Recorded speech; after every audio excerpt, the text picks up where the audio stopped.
Okay, I'm going to bring you guys another quick video here of a tip. And what I'm going to call these is almost like your little bushcraft flashlight. Alright? A couple ways to make it. Probably more than this even. This is simply a soda can, soup can. This is a long candle. Okay, and what you do is you take your knife or any sharp rock or something. Sticks really don't work, they just bend the can. I used my knife, and you just, with your knife, you wouldn't sit there and dig around. You poke the hole and then use a stick to make the hole bigger. You don't want to dull your knife out completely. But what you do is then you stick that candle in there like so. And what we're going to do is, when it gets a little bit darker tonight, I'm going to bring you back and we're going to turn these on. And this is your one candle power flashlight without batteries. And you just keep feeding this through as it burns. You know, it'll burn. You just keep pushing it up, pushing it up, pushing it up until it's out. Candles, lightweight. A lot of people bring them out on bushcraft treks and such, and they come in handy because then you don't have to burn other resources. You can save your headlamp or your flashlight. This works pretty good, and you're going to see tonight how well it works. It's real simple to make. You can use a bigger can, you can use a small can. This is just one I had laying around to shoot this video. Made it really quick.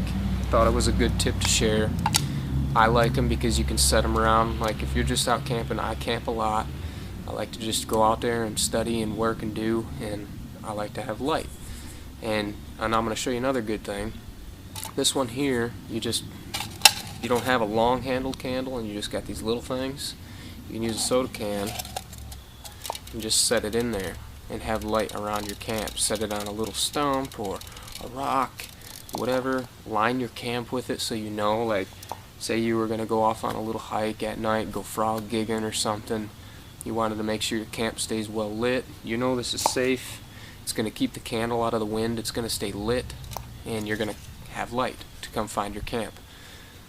Glow sticks work as well. I do lay glow sticks around my camp sometimes, so I can see, like if there's a water. One time I was camping out on a big boulder and had my boat there with me, and I just had the glow sticks by the edge, so I didn't walk in that one spot where it was slippery, because it was slippery, and if you slip on it, you're going to go for a little drink that night, and it's too cold to do that at night here. So I do that. You can also, I don't have a bottle on me, but I'm going to explain to you what you can do.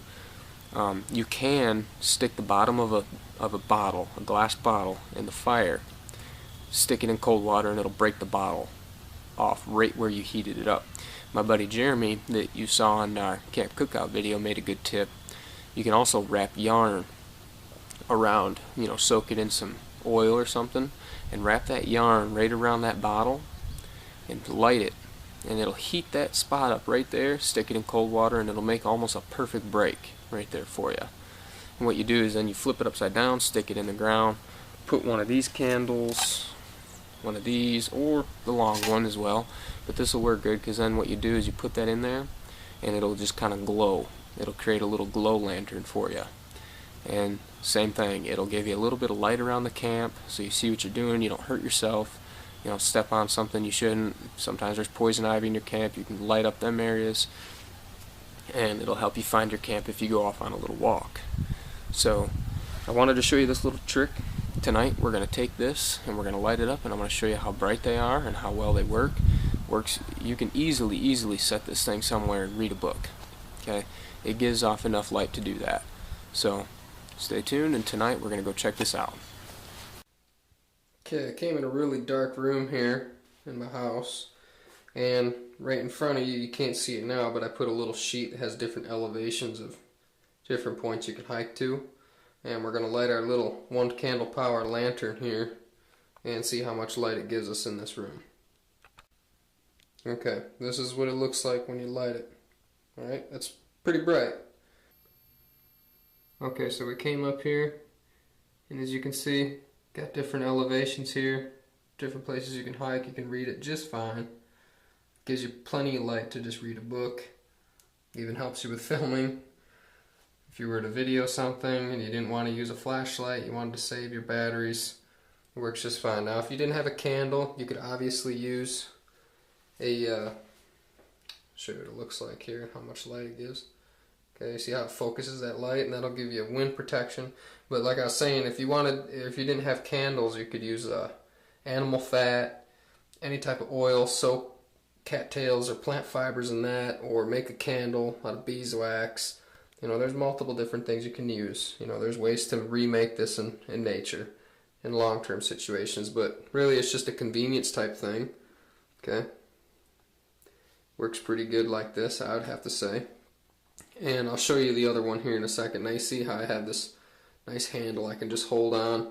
And if you were walking through the woods at night, because sometimes traveling at night's a benefit because you save water. You'll hold about 20% more of your water in. And this would be just fine for searching around, making sure you're not stepping on something you shouldn't. Okay, it works pretty good. So now let's look at what it would look like if you just lit up the whole room with one light. Because in a room it'll light up pretty good, but in nature it won't, because the light's going to just scatter. But this focuses that light, and you can see it gets pretty bright. Okay, I wanted to show you before I show you the other one. This is what one candle power looks like without your lantern. Okay, you go up and you try. Let's go back to our paper over here. Okay, it does not light it up as good. You have to really hold that there. The light just kind of bounces all over, and it's not as bright. Now you can still read it. It's not as convenient. As I'm looking at it here in person, you'll have to experiment with this on your own. You can tell it's definitely not as bright. You have to move from each letter to really see it, and it's just not as convenient. So, and you can tell I'm putting it towards the wall here. We're not getting any light on the wall. It's very dim. You get up real close and you get a little bit of light. So it's not good to just have this sitting out, because one, the wind's going to blow it out, but two, it's not going to focus that light where you want it. So simple tin can fix is all you need. Now we'll look at the soda can, because it's very reflective on the inside. We'll check that out quick. Okay, here's what it looks like in a soda can. You can see it almost like magnifies that light because it's focusing it all towards this camera. Alright, so it's the same candle we just showed you.